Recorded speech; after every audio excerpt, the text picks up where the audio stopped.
My name is Ashley Brayman, and I am here today to talk about the female athlete triad and its prevalence in gymnastics. All right, so first things first, females in sport have increased over time. The prevalence of females in 1971 was 310,000. In 2010, that number increased to 3,373,000. Why? Because of Title X. Title X came into effect in 1972, and it was legislature put into place to kind of avoid or eliminate the level of discrimination against females in federally funded educational activities. So obviously, due to an increased number of females in sports, there has been an increase in injuries and other things that are related to females being in sport. As a result of this, the female athlete triad came about. The female athlete triad is a syndrome observed in female athletes presenting with disordered eating, amenorrhea, and osteoporosis.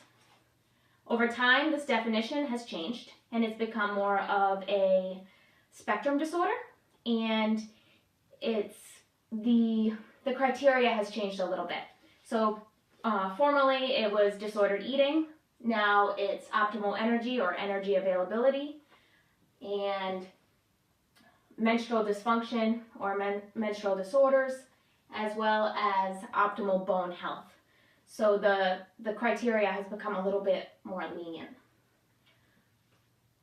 So the components of the female athlete triad, as I said, are eating disorders and energy availability, menstrual dysfunction, and bone density loss. So some of the components that fall under energy availability include anorexia, bulimia, and other eating disorders.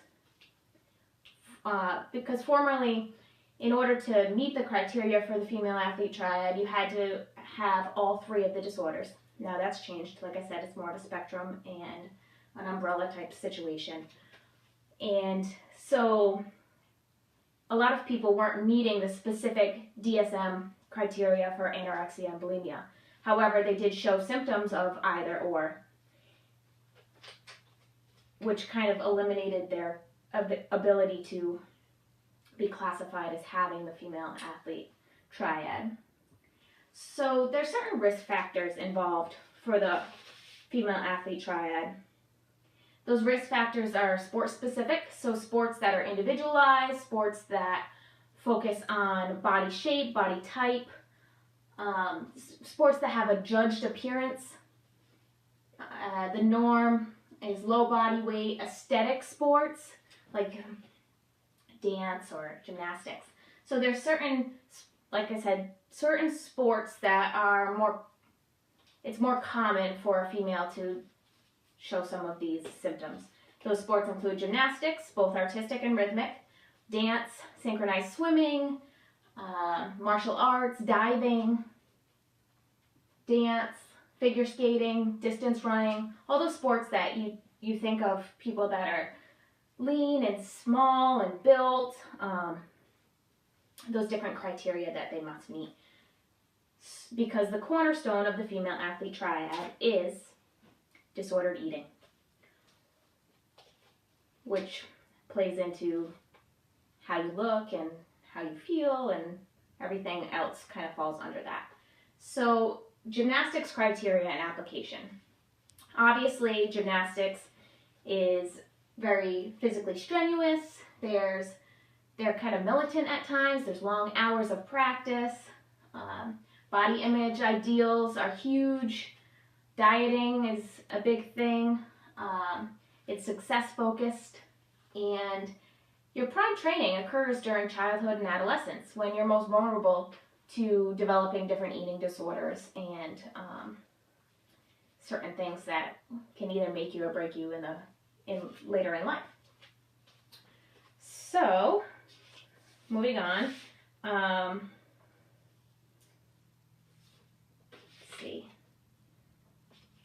In terms of prevalence, low energy availability prevalence in gymnasts.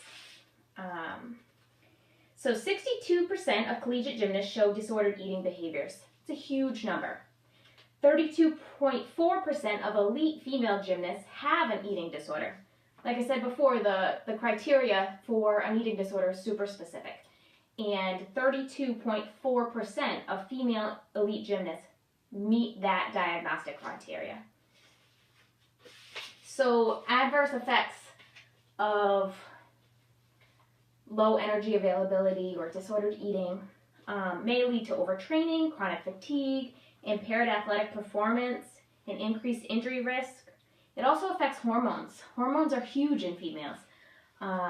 So hormones including insulin secretion, cortisol, growth hormone, insulin-like growth factor, leptin, substrates like glucose, fatty acids, and ketones. This, in turn, leads to menstrual dysfunction, which is our next topic, irreversible bone loss, which is another topic, and psychological complications including depression, low self-esteem, fluid and electrolyte imbalances, and impairments in renal, cardiovascular, endocrine, gastrointestinal, immune, and thermoregulatory systems. So just that one component, there's so many other things that fall under that. So menstrual disorders, the prevalence of those in gymnastics.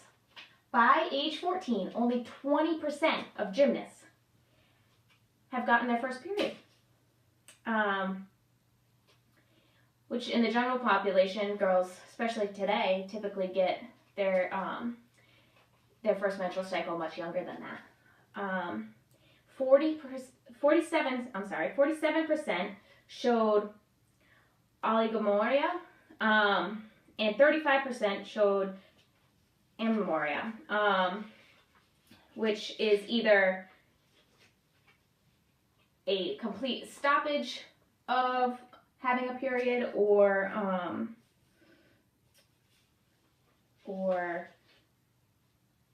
having a menstrual cycle that goes longer than 35 days, which typically is about 28, give or take. So obviously the deficiency of those hormones that cause females to have a period or to reach menarche in the first place can lead to bone mineral density loss. And that also is connected to impaired cell function and elevated levels of LDL cholesterol. So moving on to our next component, bone density. Bone density and injury prevalence.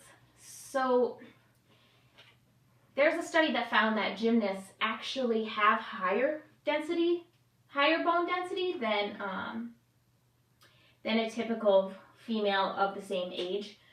The study concluded that because of the increased pressure that gymnasts put on their bodies, their bodies kind of adapt to that. But when you add in the eating disorders and everything else, that extra bone density is not a protective factor against injury. So 78% of musculoskeletal injuries in females occur in these aesthetic sports like gymnastics. The adverse effects of that are higher, like I said, they have a higher bone mineral density, but it's not protective against injury when hormone levels are not stable. Wolff's Law basically explains that, which is increase in bone density due to increase in force and pressure on specific areas. And females will lose up to 35% of cortical bone and 50% of trabecular bone throughout their lifetime, just based on hormones and fluctuations with that in general. So conclusions and overall prevalence. Conclusions and practical applications. The overall prevalence of the female athlete triad it varies. So if you're looking at all three components, you'll see up to 16% of high school, collegiate, or elite athletes. Two components, the number grows a little bit, from up to 27%. And then if you look at just one component, that number goes up to 60% in female high school, collegiate, and elite athletes. 78% of all athletes have at least one component, so that's all age ranges and all levels as well. So the reason that I chose the female athlete triad in gymnastics is for a couple of different reasons. So the female athlete triad is not completely well known. There's a lack of knowledge. So a 2006 study showed that 64% of coaches were aware that the triad existed, but only 43% could name the components of the triad. A separate survey of athletic trainers, PTs, coaches, and physicians showed that only half were able to name the components, and 48% of physicians could name all three. In these types of professions, it's hugely important that people are able to know and understand the different components, especially with how much prevalence. I mean, we're just looking at one sport here. So obviously with different components and different aspects of this disorder, there's increased risks for injury. So bone injury risk goes from 15 to 21% when one component is present, 21 to 30% when two components are present, and then 29 to 60% when all three factors are present. That's huge. So, like I mentioned, there's a lack of knowledge by professionals, and if there's a lack of knowledge by professionals, there's a lack of knowledge in the general population and the athletes. So in order to prevent the prevalence of the female athlete triad, people need to be educated on the topic. People need to be educated on eating disorders and what the proper amount of carbs, fats, proteins that someone needs to thrive, especially as a competitive gymnast. Healthy eating, it needs to be focused on. Injury prevention. Most injuries are a result of improper warm-up, improper techniques. These things are easily prevented through proper training. As I mentioned, I have a personal connection to the female athlete triad in gymnastics. I was a competitive gymnast for the vast majority of my life. I competed from the time I was 7 till I was 14 until injuries kind of pulled me out of it. Then I went back and competed from 20 to 22. So gymnastics has been a huge part of my life. However, as a result of gymnastics and being a competitive gymnast, there's certain obstacles that I've had to overcome throughout my life. Body image, that's definitely been something that's been in the back of my mind. I've never necessarily had an eating disorder per se or met diagnostic criteria, but there's definitely been times where coaches were like, you need to be stronger, you need to be leaner. I've definitely heard them say that to other girls that I competed with and stuff like that. So there's that. Also, I've suffered a lot of injuries as a result of gymnastics for various reasons. Bone issues, I have arthritis, I've had that since I was 14, tendonitis, different issues like that. I never actually, I never broke a bone as a result of gymnastics, but it's definitely been a struggle being a gymnast, and that could be a lack of proper training, proper warm-up. It could be numerous different things. There's different personality traits that are kind of common with the female athlete triad. Being a perfectionist is one of them. There's a lot of gymnasts out there that are perfectionists. Unfortunately, I kind of took on that trait as well. So as a result of all of this, I think it's really important that we focus on the culture of gymnastics and kind of changing some of that for the future. We focus less on perfectionism, focus more on health, focus on building strength and coordination for young gymnasts as opposed to perfect lines and perfect double backs and certain things like that that are not important when you're 7 years old. So in my life, I have coached gymnastics, I don't know, for quite some time. And my way of kind of helping these girls and hopefully reducing the prevalence of the triad in gymnastics is to kind of be more of a cheerleader for these girls, to support them in everything that they do, to be someone that they can trust, someone that's not going to say, hey, you shouldn't have that cupcake. Actually, I've brought cupcakes and candy to my gymnasts. I think that gymnastics needs to be a little bit more fun. Not everyone is going to make it to the Olympics. Growing up, I was trained like I was going to the Olympics. At 12 years old, I was in the gym, 16 hours a week, and that's at 12 years old. So these things certainly need to change. The culture of gymnastics needs to get a little less strict, I think, in terms of training everyone for the Olympics, because it's just not feasible, and it turns people away. And as a coach, I've seen that. I've seen girls be turned away from gymnastics, and it's something I loved growing up, regardless of everything else that came about.